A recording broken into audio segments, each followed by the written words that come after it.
시간에도 하나님 말씀을 우리에게 주시고 또 그 말씀의 교훈을 따라 살아갈 것을 우리에게 요구하십니다. 하나님이 우리와 함께 하시고 또 우리의 인생을 인도하시고 또 우리에게 사명과 우리가 해야 할 일들을 알려주신다는 사실에 대하여 늘 그것을 안정으로 여기고 그것으로 우리가 평안을 누릴 수 있도록 인도해 주시길 원합니다. 성령께서 이 시간도 함께하여 주셔서 말씀으로 위로가 있고 또 우리의 갈 바를 깨닫는 귀한 시간 되도록 인도하여 주옵소서. 감사드리며 예수님의 이름으로 기도합니다. 우리가 함께 읽은 말씀은 마가복음 3장 31절 35절 말씀입니다. 이 말씀을 앞서서 우리가 7절부터 주변의 문맥이 어떤 이야기가 있어 왔는지 함께 살피면서 말씀을 보기를 원합니다. 이 앞서 예수님께서 3장 7절부터 19절까지 12제자를 부르시는 이야기가 등장합니다. 보면 하나님 나라의 복음을 증거하시면서 그의 나라를 위해 12명의 제자들을 세우시고 또 그 핵심 그룹을 통해서 예수께서 위임받으셨던 그 하나님 나라의 일들을 위임하시는 그 사명을 감당케 하시는 일들을 하십니다. 이 선택된 12명은 그 의미상 새로운 이스라엘, 꼭 이제 믿음의 공동체죠. 믿음의 공동체의 시작을 의미한다 이렇게 볼 수 있습니다. 그래서 예수님께서 이 새로운 구원 공동체, 믿음의 공동체의 머리가 되시는 겁니다. 3장 6절 이후에 예수님께서 12제자들을 택하여 임명하셨습니다. 이전에는 예수님께서 굉장히 인내하시면서 참으시면서 종교 지도자들에게 하나님의 아들로서의 신적인 권위들을 보이셨죠. 여러 가지 교훈과 이적, 귀신을 내쫓으시는 일들을 통해서 구원자, 메시아로서의 자신의 권위, 그리고 하나님의 나라와 복음을 드러내셨습니다.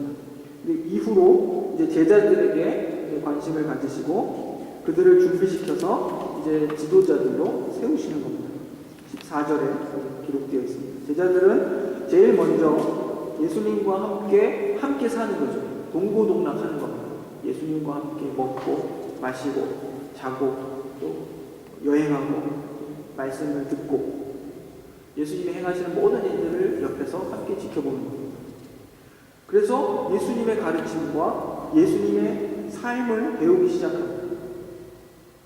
그런 다음에 또 이들에게 예수님께서는 권세도 위임하십니다. 그래서 귀신을 쫓아내는 권세도 주시고 그들을 통해서 복음을 증거하도록 이렇게 내보내시기도 하십니다. 예수님께서 철저하게 이 12명과 함께 하시면서 그들에게 비유로 하나님의 나라가 무엇인가를 가르치시고 또 이적들을 보이시고 또 귀신을 내어쫓으시는 능력을 통해 하나님의 나라가 이미 그들에게 왔음을 증명하십니다. 그러므로 제자들은 예수님과 함께 있는 동안 예수께서 가져오신 하나님의 나라의 본질과 그것을 위한 그들이 부여받은 책임을 깨달아야 합니다. 그런데 안타깝게도 제가 여러 번 말씀드렸지만 마가복음에 묘사되고 있는 제자들은 항상 그 부정적인 단어들이 늘 따라붙습니다. 무지함, 깨닫지 못함, 그리고 눈멍, 불충성, 그리고 배반, 불신, 이런 것들이 불명예스럽게도 제자들에게 늘 따라붙는 그런 어떤 수식어들입니다. 마가복음을 쭉 읽다 보면 제자들을 보면서 볼 때 답답한 마음이 생기죠. 특별히 이제 예수님께서 십자가를 지시기 위해서 예루살렘으로 가시는 그 길 위에서 제자들이 보인 모습들은 참 실망스럽게 그지없습니다. 그 과정에서 막 싸우잖아요. 누가 큰가? 누가 오른편 왼편에 앉을 것인가? 이런 것들로 늘 싸우는 것입니다. 예수님과 동행하고 예수님과 동고동락하면서 이들은 예수께 예수님께서 가져오신 하나님의 나라의 그 성격이 무엇인가를 배우고 예수님이 본인이 스스로 그 삶을 통해서 가르치셨던 대속제물로서의 그 삶. 예수께서 가르치시잖아요. 나는 높아지려 온 것이 아니라 낮아지고 다른 이들을 위해 내 목숨을 내어주기 위해서 왔다. 이렇게 가르치시고 그렇게 사시는 것, 그것에 대해서 깨달아야 했는데 그분의 주님의 의도와는 상관없이 평행선을 그으며 세상의 출세와 명예를 추구하고 있었다는 것입니다. 이 단락에서 우리는 예수님이 또 한 가지 주목해야 될 것은 다양한 그 사람들을 제자들로 부르셨다는 거죠. 그 출신들이 다 다양합니다. 어부들만 있는 것이 아니라 세리도 있었죠. 세리. 열심당원들도 있었어요. 열심당원. 세리와 열심당원은 함께 있을 수 없는 존재거든요. 세리는 친로마적이고 자기 민족을 배반한 사람들이었고, 열심당은 그 로마에 대항해서 독립하려고 했던 그런 사람들이거든요. 함께 할 수 없는 사람들이 예수님의 제자들의 도움에 들어왔다는 거죠. 예수님께서 의도하신 겁니다. 대단히 중요한 것은 이 세상의 어떤 이해관계나 어떤 가치의 문제 이런 걸 떠나서 하나님의 나라가 가지고 있는 그 본질적인 것이 보편적이고 더 우위에 있음을 보여주시는 거예요. 그래서 교회가 모일 때는 예수 그리스도를 머리로 해서 모이는 겁니다. 그래서 그 예수 그리스도 안에서 통일될 수 있어요. 그래야 그래요. 주님의 그 이름 앞에 하나 되는 것, 그것이 교회인 겁니다. 그리고 그 주님께서 선포하신 하나님의 나라의 가치와 그 윤리와 그 내용, 그 복음에 동의해야 교회가 하나 되는 겁니다. 여기서 말하는 그 다양함은 고린도서를 통해서도 우리가 보지만 교회 안에는 다양함들이 있습니다. 보면 어떤 능력이 탁월한 사람과 능력이 없는 사람이 있으니까 그것을 평균케 해야 된다, 이런 차원을 떠나서 우리 각자에게 주시는 그 독특한 은사들이 있다는 거죠. 교회를 이루기에 필요한.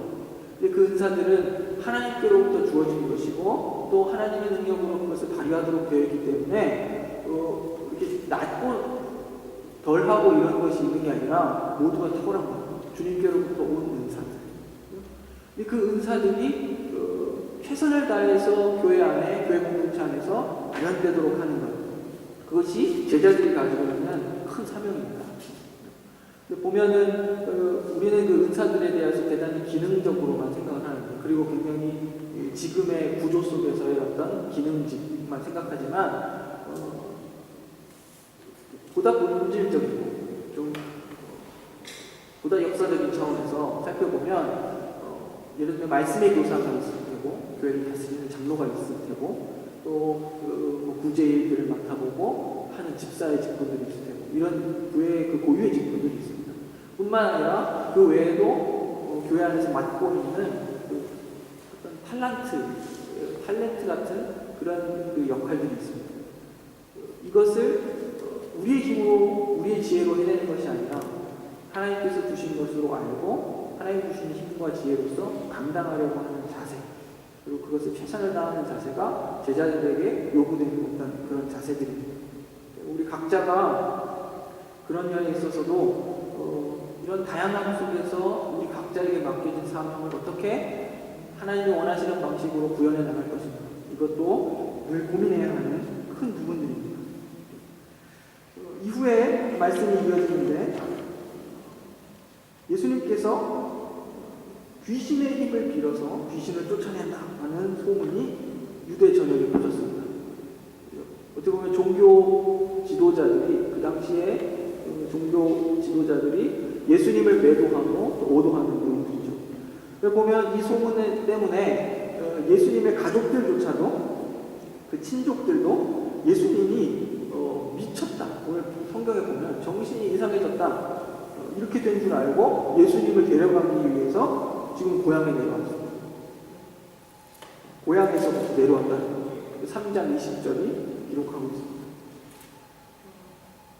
이 소문에 의해서, 잘못된 소문에 의해서 예수님의 가족들이 보이는 모습은 굉장히 불신앙적인 모습입니다. 예수가 누구인가에 대한 이해가 전혀 없이 오히려 예수님이 미쳤다는 소문을 듣고 그 예수님을 데리러 온 것입니다. 지금 상황이. 당시에 예수님께서 보이셨던 귀신을 내어 쫓으시는 일들, 군대 귀신을 내어 거라사 광야 치유하시는 일들, 그 외에도 여러 가지 이런 축비의 사건이 있었습니다. 그리고 이적 사건들이 있었죠. 많은 이들을 보시는 이런 이적 사건. 어느 누구도 흉내낼 수 없는 그 이적 자체가 보여주는 게 뭐냐면 예수가 메시아라는 거예요. 예수님께서 보이셨던 모든 이적과 가르친 내용 자체가 예언되었던 메시아가 오셨다는 거예요. 사람들은 그것을 보면 메시아라는 사실을 이해해야 됩니다. 특별히 성경에 능하고 종교적 지도자의 위치에 있던 자들은 더 잘 알았어야 됩니다. 그런데 그들이 보였던 모습은 오히려 예수님을 뭐라 그럴까? 귀신의 왕을 힘입어서 저런 일을 행한다 이렇게 얘기한다는 것이죠. 보면 제자들이 예수님 옆에서 따르는데도 불구하고 불신앙적인 모습을 보이는 태도들이 등장하고 적극적으로 종교 지도자들이 예수님을 지금 저항하고 공격하는 것 드러나고 예수님의 가족들도 예수님에 대해서 신뢰하지 않는, 그래서 예수님을 데리러 오는 이러한 모습들이 계속해서 지금 등장하고 있습니다. 가족들마저 예수님의 행하신 이적의 의미를 분명히 깨닫지 못한 채 그렇죠? 소문만 듣고 예수님을 고향으로 데려가려고 지금 예수님께 왔다는 것입니다. 예수님께서는 자신을 변호할 필요를 느끼시고 그들에게 말씀하십니다. 스스로 분쟁하는 집은 설 수 없다. 무너질 수밖에 없다. 이런 말씀을 하십니다. 만일 예수님이 사탄의 힘을 빌어서 귀신을 쫓아내는 것이라면 마치 사탄이 자기 동료를 쫓아내는 것이고 사탄의 나라는 이미 망했을 것이다. 이런 말씀을 하시는 겁니다. 그래서 사탄의 힘을 빌어 사탄을 내어쫓는다는 것은 불가능하다. 이런 말씀을 하고 계십니다. 예수님은 그 예루살렘으로부터 내려온 서기관들의 그 공격, 그것에 대하여 그것이 옳지 않음을 말씀하시고 나서 비유로 한 가지 더 말씀하십니다. 사람이 먼저 강한 자를 결박하지 않고서는 그 강한 자의 집에 들어가 세간을 강탈할 수 없으며 그 강한 자를 결박한 후에야 그 집을 강탈할 수 있다. 이런 비유를 하십니다. 여기서 표현된 그 강한 자라는 것은 사탄을 뜻하는 것이겠죠. 그리고 강한 자의 집은 사탄의 나라와 그 권세를 의미할 것이고, 그리고 그 집의 세간으로 묘사된 것은 사탄으로부터 속박받고 있는 사람들을 의미할 것입니다. 강한 자를 결박하는 자는 예수님 자신을 뜻하는 것입니다. 결국 예수님께서 십자가의 죽음과 부활을 통해서 사탄의 나라와 세력을 제압하시고 그곳에서 속박받고 있던 사람들을 구원하실 계획을 지금 이 비유를 통해서 말씀하신다 이것입니다. 보면 이사야서의 49장 24절로 25절에 보면 사냥꾼의 올무에서 해방된 한 사냥꾼이 맹수를 제압하고 그 맹수로부터 희생물들을 풀어준 것에 대한 이야기가 나옵니다. 이것처럼 예수님은 사탄을 결박하고 사탄의 나라에 갇힌 백성들을 구원해 주신다 이것입니다. 이 사탄의 세력에 패배하는 그 현장에는 반드시 십자가가 있는 것입니다.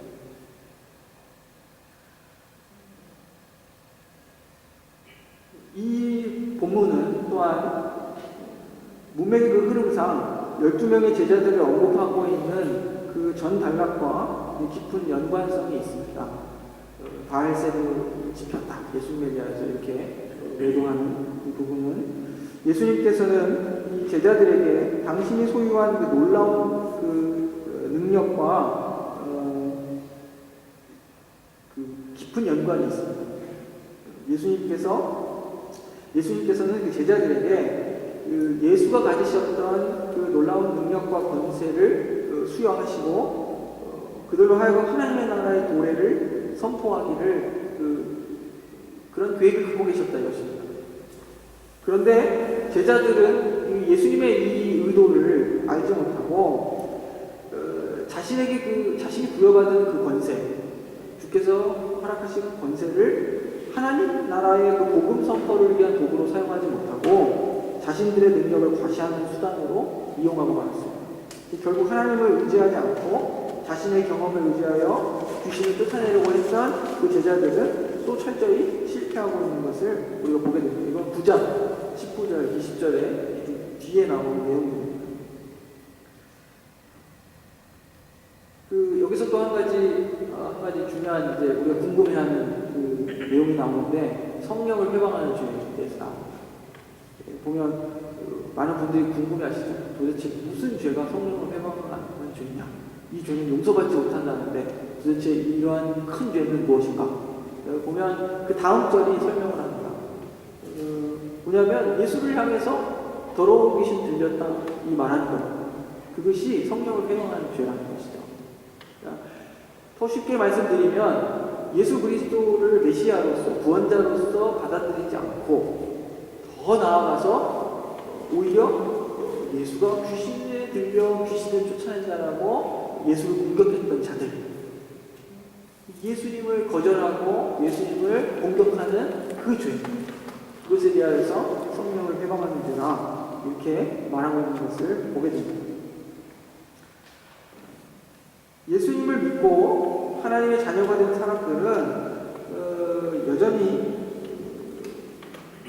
이제 그 자신의 소명을 깨닫고 하나님의 제자로서의 그 사명들을 감당해야 되는데 소극적인 자세로 무능한 모습으로 그냥 존재할 때가 종종 있습니다. 자신의 어떤 정체성을 자각하지 못하기 때문에 그렇듯 좀 굉장히 소극적인 자세로 신앙하는 것을 보게 됩니다. 예수님께서는 당신의 그 진정한 제자들에게 하나님 나라의 복음의 선포를 위해서 다양한 영역과 그 다양한 영역들에서 능력을 허락해 주셨습니다. 이처럼 우리에게 주어진 그 어떤 물질 혹은 직업, 또 학교, 직분 이러한 것들을 감사의 조건으로 여기고, 그런데 거기서 멈추는 것이 아니라 우리는 이 감사의 단계를 넘어서서 그것들을 사명으로서 생각해야 된다 이것입니다. 하나님께서 우리에게 그 이 모든 환경과 여건과 능력, 그 영역들을 허락하시는 것은 목적이 있기 때문입니다. 사탄은 우리에게 늘 이제 유혹하기를 우리의 정체, 우리가 누구인가, 우리의 신분과 정체를 무감각하게 하는 것, 그것을 잘 느끼지 못하게 하는데 늘 사탄은 공격합니다. 그런 방식으로. 그리고 또 나아가서 우리가 우리에게 맡겨진 그 우리의 능력과 영역들을 하나님의 어떤 나라의 그 복음의 선포를 위하여 사용하려고 했을 때 그것을 늘 막는다는 것이죠. 근데 직접적으로 그것을 막는 것이 아니라 우리로 하여금 늘 유혹에 빠뜨리게 하는데, 그것이 뭐냐면 우리 육신의 정욕과 또 안목의 정욕과 또 이생의 자랑을 통해서 우리가 부여받은 능력과 영역을 하나님의 나라가 아닌 자신들의 그 사회적인 명분과 신분 상승을 위해 사용하도록 끊임없이 유혹한다는 것입니다. 그러니까 주인이 그 종에게 그 주인의 일과 그 목적 위해서 많은 것들을 허락했는데 그것을 주인의 의도대로 사용하지 않는 것이죠. 그 종이 자기 자신을 위해서 그것을 끊임없이 사용한다는 것입니다.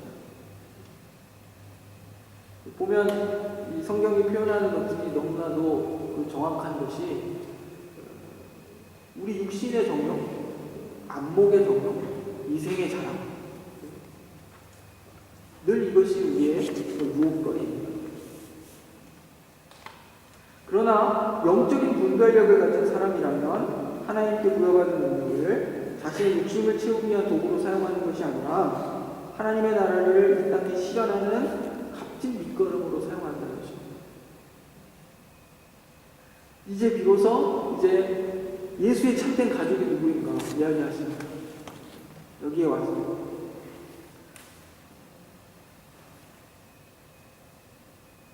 종교 지도자들과 예수님 사이의 갈등과 대립이 심화되고 마침내 예수님께서 귀신 들렸다는 소문까지 나돌았습니다. 그래서 예수님의 가족들은 예수님을 찾아 나섰죠. 그래서 그를 발견했을 때 예수님 집안에 계셨는데 사람들이 너무 많아서 가까이 다가갈 수가 없었습니다.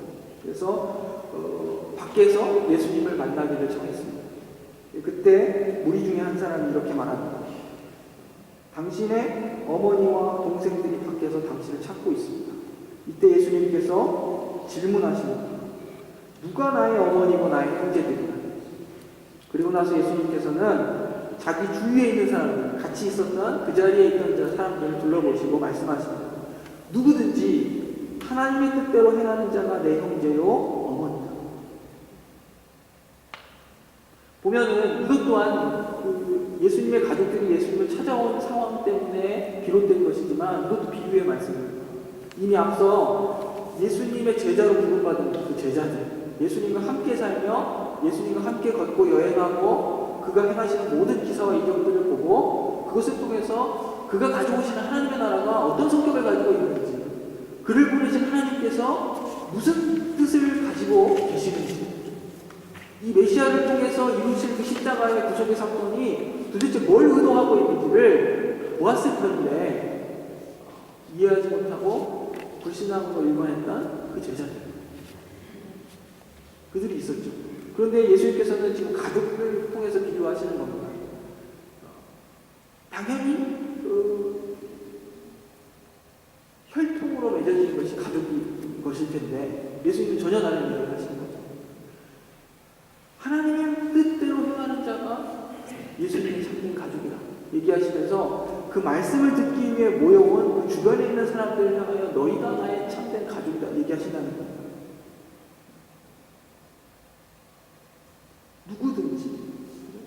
누구든지라는 말은 대단히 큰 의미가 있습니다. 포괄적인 의미가 있습니다. 남녀노소, 빈부귀천, 유대인이나 이방인, 그것을 막론하고 하나님의 뜻을 행하는 자들은 하나님의 가족이 될 수 있다는 말입니다. 즉 하나님의 뜻은 죄를 자복하고 그 자신의 삶의 전환을 맞으며 동시에 하나님의 아들이신 예수님의 신분을 깨닫고 그리고 그가 선포한 복음을 믿는 겁니다. 예수의 메시아 되심을 분명하게 인식하고 자신의 죄인됨을 고백하고 삶의 전환을 맞이한다는 말은 대단히 많은 것을 함축하고 있습니다. 예수가 제자들에게 요구하시는 하나님 나라의 가치와 인격과 사상을 떠올릴 수 있어야 합니다. 낮아지고 섬기고 희생하고 차별하지 않고 경쟁적이지 않고 자기 자랑을 버리고 자기를 부인하고 사랑하고 철저히 하늘 아버지만을 의지해서 살고, 이렇듯 이러한 태도와 자세를 가지고 제자의 삶으로 기꺼이 가는 자, 이들을 향하여서 하늘 가족이라, 나의 참된 가족이라 지금 예수께서 말씀하신다 이것입니다.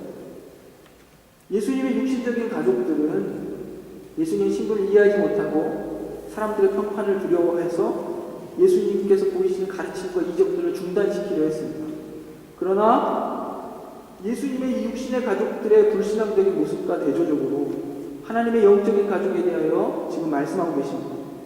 하나님의 가족 구성원으로서 그분의 자녀가 된 사람들은 하나님을 아버지라 부르며 그 아버지께 그 모든 필요와 공급을 받습니다.